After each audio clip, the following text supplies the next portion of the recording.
नमस्कार दोस्तों, अभी आप अपनी स्क्रीन पर थोड़ी देर पहले जो ये वीडियो देख रहे थे, ये एक्चुअल में पैलेस्टीनियन सिविलियंस का वीडियो है। एग्जैक्टली अगर आप बात करें तो देर एल बाला जो जगह है वहाँ का वीडियो है। नुसैरत रिफ्यूजी कैंप का ये वीडियो था जहाँ पर आप पैलेस्टीनियन सिविलियंस के हालात खुद ही देख ही रहे होंगे। अब ये आप देखोगे ना, अगर इस पूरे कॉन्फ्लिक्ट के अंदर में इसराइल और हमास के पैलेस्टीनियन सिविलियंस का अल्टीमेट लॉस हुआ है और अब उनके हालात और ज़्यादा ख़राब होते जा रहे हैं, बिकॉज अब जो फाइटिंग है वो और ज़्यादा इंटेंस होती जा रही है। इसराइल एक तरफ पूरी तरीके से क्रश करने के पीछे पड़ा हुआ है हमास को, और मैंने आपको ऑलरेडी बताया हुआ है कि हमास की लीडरशिप वहाँ पर मौजूद नहीं है, वो वहाँ से भाग चुके हैं अपनी जान बचाने के लिए। बाकी जो कुछ चुनिंदा मिलिटेंट्स हैं उनको खोज खोज के इसराइल अब मारना शुरू कर चुका है, जिसमें कई सारे पैलेस्टीनियन सिविलियंस की भी जाने जा रही हैं। ये जो वीडियो आप देख रहे थे, मुझे पता है आपका दिल दहल गया होगा इस वीडियो को देख करके, बट ये वहाँ की इस समय सच्चाई। अब बताया जा रहा है कि जो राफा के बाद जो अब नेक्स्ट फाइटिंग जोन बन गया है वो देर एल बाला बन गया है, जो कि थोड़ा सा राफा के बाद जो है सेंट्रल में आता है। खान यूनुस सिटी के बाद देर एल बाला आता है और वहीं पर नुसैरत रिफ्यूजी कैंप है, वहीं पर ये पूरी घटना हुई है। अब ये जो घटना हुई, इसका रिवेंज लेने के लिए, नुसैरत की जो घटना हुई इसका रिवेंज लेने के लिए हुदीस और हिजबुल्लाह दोनों एक्टिव हो गए, और उन दोनों ने अब क्लेम किया है कि हमने एक तरफ यूके की वॉरशिप को अटैक किया है, दूसरी तरफ यूएस की वॉरशिप को अटैक किया, और ये सारी घटनाएं कल की हैं, यानी कि संडे की हैं। तो कल का जो संडे था वो बताया जा रहा है कि इसराइल हमास कॉन्फ्लिक्ट का ब्लडीएस्ट संडे था। अब एग्जैक्टली हुआ क्या है वहाँ पर, ये सारी कहानी शुरू कहाँ से होती है। एक्चुअल में इसराइल की फोर्सेस यानी कि आईडीएफ को, इजरायली डिफेंस फोर्सेस को एक इन्फॉर्मेशन मिलती है कि शायद उनके 4 जो हॉस्टेजेस हैं, जो इजरायली सिटीजन्स हैं, जो हॉस्टेज बनाए हुए हैं हमास ने, वो आपके इसके पास फंसे हुए हैं, देर एल बाला के पास, जो नुसैरत रिफ्यूजी कैंप है वहाँ पर फंसे हुए हैं।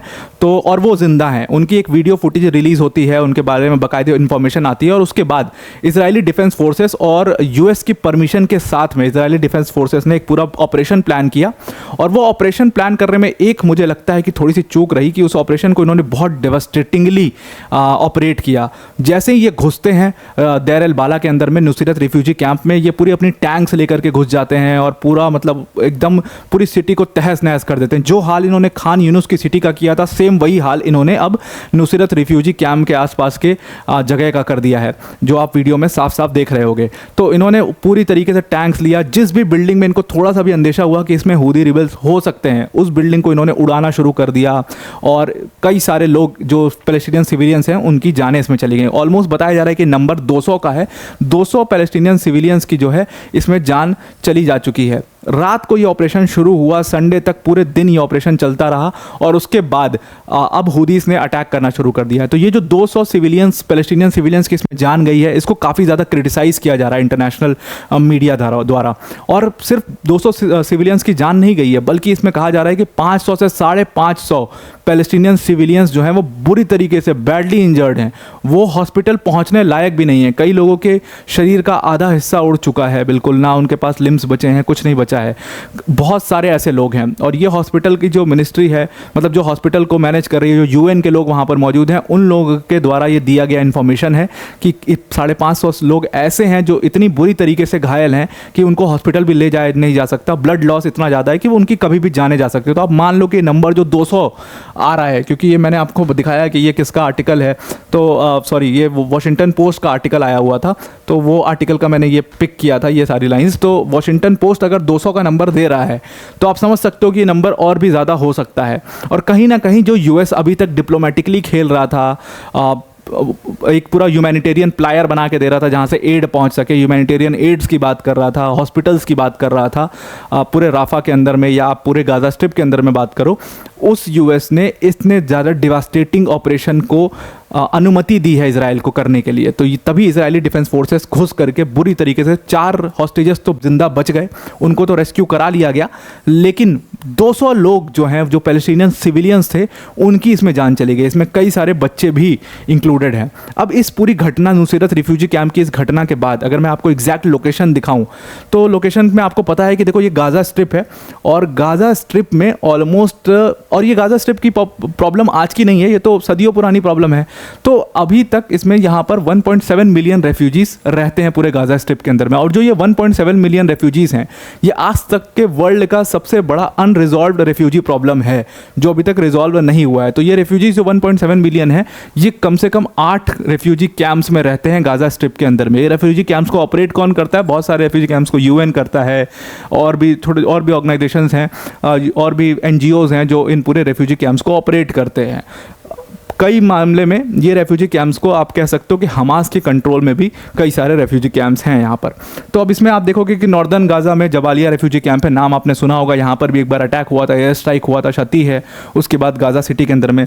लेकिन आप देखो देर एल बाला में जैसे ही आप आते हो, ये सेंट्रल एरिया है पूरे गाज़ा स्ट्रिप का, पूरे गाज़ा स्ट्रिप का सेंट्रल एरिया। तो यहाँ पर सेफेस्ट है, सेंट्रल है इसलिए सेफ है, तो यहाँ पर ज़्यादा आपको रेफ्यूजी कैंप्स मिलेंगे। 4 रेफ्यूजी कैंप्स हैं यहाँ पर, और उसी में से एक है यहाँ पर नुसीरत रेफ्यूजी कैंप, यहाँ पर मगाजी रेफ्यूजी कैंप आपको दिख रहा है। तो अब जो नुसीरत रेफ्यूजी कैंप है पूरे देर एल बाला के अंदर में, सबसे ज़्यादा पॉपुलेशन ऑलमोस्ट 85,000 पॉपुलेशन उस टाइम की, 2023 का नंबर है। तो आज ये नंबर ऑलमोस्ट 1 लाख तक तो पहुँच ही गया होगा, क्योंकि और भी इधर से और इधर से लोग भाग करके आकर देर एल बाला में शरण लिए हुए हैं, खान यूनुस वगैरह से भाग करके। तो इस रेफ्यूजी कैंप में ये अटैक किया गया, बिल्कुल एग्जैक्ट देर एल बाला बिल्कुल सेंटर में रेफ्यूजी कैंप पड़ता है, और आप देख सकते हो उसमें 200 लोग मारे जा चुके हैं, 550 लोग ऑलमोस्ट घायल हैं। अब इसके बाद हुदीस ने क्या किया?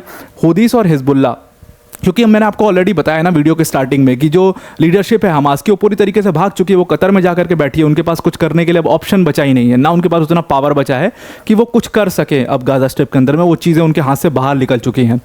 वहीं दूसरी तरफ हुदीस जो है वो यमन में ऑपरेट कर रहे हैं, उनके पास एक अपनी सरकार जैसा सब कुछ है, वही सेम हाल हिजबुल्लाह का है। तो हुदीस और हिजबुल्लाह ने इसका पूरा रिवेंज लेने का प्लानिंग किया है, और उसके बाद उसी दिन 9 तारीख को ही, मतलब यानी कि कल, हुदीस ने यह क्लेम किया कि हमने 2 शिप्स के ऊपर अटैक किया। एक यूएस की डी आइजनहॉवर जो बड़ी शिप है उनकी, उसको हमने अटैक किया है, और दूसरी तरफ उन्होंने कहा कि एक वॉरशिप जो कि यूके की है, वो रेड सी के थ्रू जा रही थी, उसको भी हमने अपना टारगेट बनाया, जिसका नाम है HMS डायमंड डिस्ट्रॉयर। और ये जो अटैक हमने किया है, इसमें इन दोनों शिप को बहुत सारा लॉस हुआ है। इन दोनों शिप में बताया जा रहा है कि कई सारे नेवी ऑफिशियल्स भी इसमें मारे गए हैं, ऐसा हुदीस का कहना है। और ये सारे अटैक करने के बाद हुदीस बिल्कुल आते हैं मीडिया पर, और मीडिया पर कहते हैं कि ये हमने नुसीरत रिफ्यूजी कैंप में जो हुआ उसका बदला लिया है। तो सबसे बड़ी चीज़ तो यही है कि ये बदले वाली चीज़ें जब तक चलती रहेंगी तब तक ये मामला एस्केलेट होता रहेगा, और अब तो बहुत ज़्यादा एस्केलेट हो चुका है।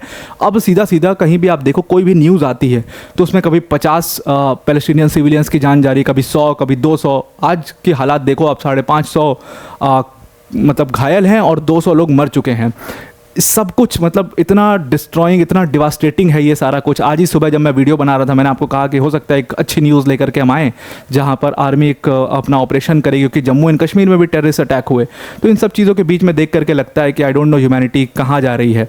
तो आई थिंक आपको भी ये चीज़ें समझ में आ रही होंगी। अब अगर बात करें इस पूरे अटैक की जो हुदीस ने किया है, हुदीस कह रहे हैं कि हमने अटैक किया, डिस्ट्रॉय कर दिया, लेकिन यूएस और ब्रिटिशर्स जो हैं वो मानने से इनकार कर रहे हैं। जो ब्रिटिश की डिफेंस मिनिस्ट्री है उन्होंने कहा कि ऐसा कोई अटैक हमारी किसी भी वॉरशिप पे नहीं हुआ, हमारी वॉरशिप्स एकदम इंटैक्ट हैं, और जो हमारा कोलिशन है रेड सी और इसके आसपास का वो बिल्कुल इंटैक्ट है, उसको कोई भी हार्म नहीं कर सकता है। तो नुसीरत रिफ्यूजी कैंप का कोई रिवेंज वगैरह नहीं लिया गया है।